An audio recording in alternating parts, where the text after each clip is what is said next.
An Introduction to Coding, Reimbursement, and Advocacy by ASHA's Healthcare Economics Committee, Government Relations and Public Policy Board, and School Finance Committee.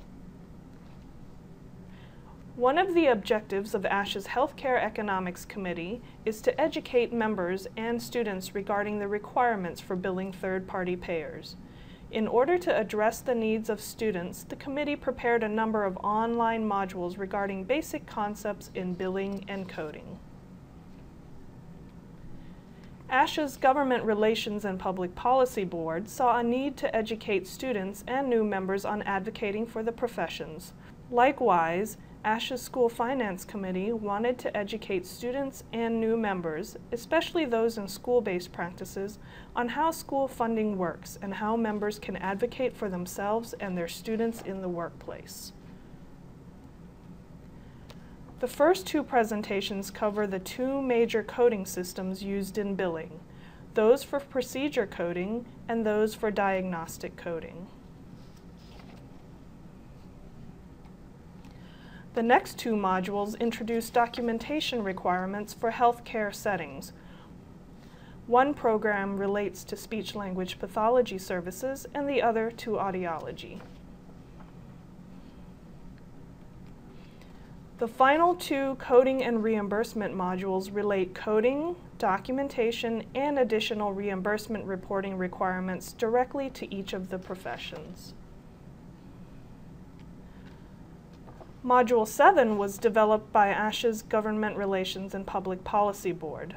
The components of this presentation include grassroots, legislative, and regulatory advocacy.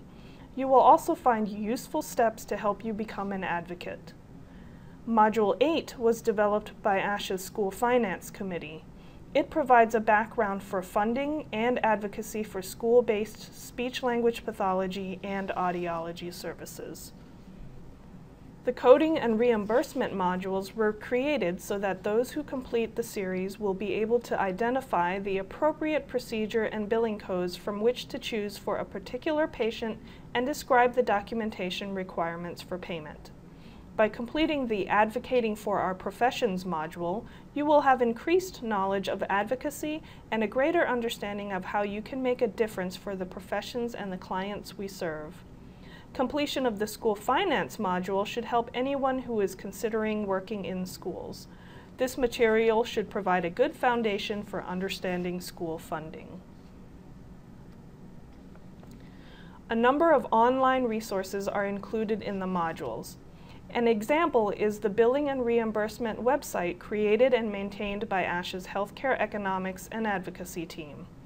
Two other online resources include ASHA's main advocacy page and the school funding page. The goal of the modules is to provide you with a useful resource.